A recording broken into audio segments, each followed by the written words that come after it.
대구 경북 행정통합특별법의 2월 임시회 통과가 불발된 가운데 3월 임시회 통과에 관심이 쏠리고 있지만 여야는 여전히 평행선을 달리고 있습니다. 이런 가운데 각 당의 6.3 지방선거 공천 작업이 속도를 내고 있습니다. 황상현 기자가 배종찬 인사이트K 소장과 함께 관련 소식 분석해드립니다.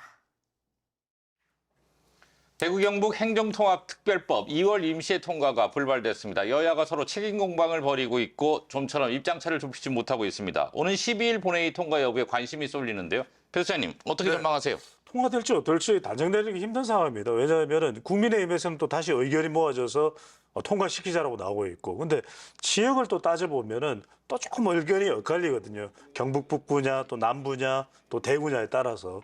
또 하나는 이제 민주당에서는 대전 충남까지 이제 합해서 같이 통과시키자. 이렇게 되면은 서로 간에 의견이 엇갈릴 수밖에 없습니다. 어떤 결과가 나올지 예측하기가 어려운 상황입니다. 예, TK 통합법 통과 여부는 사실 6.3 지방선거가 직결되잖아요. 일단 대구시장과 경북도지사 출마를 준비하는 후보들은 현 체제로 선거 채비에 들어가는 모습인데요. 왜 그러냐면 시한이 임박했거든요. 왜냐하면 바로 이제 이게 결정되든 어쨌든 간에 대비를 하고 있어야 될 수밖에 없고 3, 4 그러면 이제 경선에 들어가는 것이고, 경북의 경우도 좀 상황이 다릅니다. 경북의 경우에는 이철우 현직 지사였지만 대구의 경우는 무주공산이거든요. 미리 준비하지 않고는 당원 관리도 해야 되고, 그런 만큼 사실상 안 될 수도 있다라는 통과가 판단하에 미리 대비할 수밖에 없는 그런 상황이 되고 있습니다.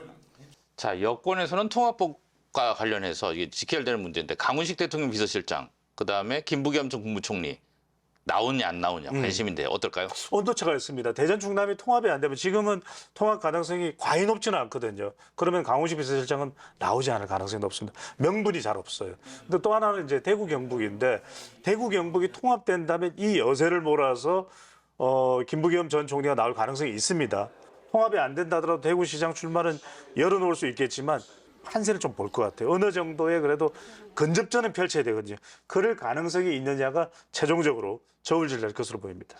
자, 이런 가운데 각 당의 공천 작업도 속도를 내고 있어요. 민주당의 속도가 좀 빠릅니다. 먼저 험지 중심으로 공천을 하는 모습인데요.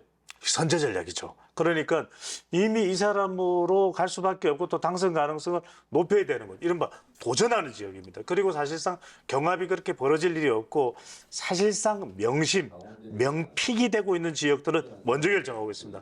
그 외에 이제 서울하고 경기도는 경선을 하면서 결정할 곳은 빨리빨리 결정해서 치고 나가고, 경기도는 수성을 하는 곳이거든요. 민주당 입장으로 봤을 때는.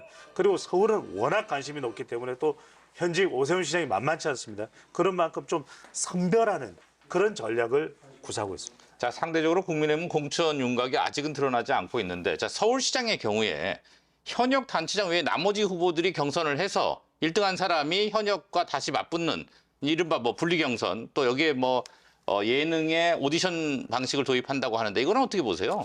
아니, 이게 결론부터 말씀드리면 효과가 나올까? 왜냐하면 쫓아가야 되는 입장으로서는 현역 프리미엄은 현역 프리미엄대로 누려야 되거든요. 왜냐하면 그게 흥행이 되면 좋겠지만 지금 당내 논란도 수습이 안 되고 있는 상황이거든요. 그러면 흥행이 될 리 만무하고, 또 사법 3법 관련해서 장애투쟁해야 된다. 이러면 관심은 또 분산될 수밖에 없고, 그러니까 좀 흥행될 수 있느냐, 이 점을 먼저 따져봐야 될 것입니다. 네, 못한 얘기는 TBC 뉴스 유튜브 채널을 통해 좀 더 나눠보도록 하겠습니다. 오늘 고맙습니다.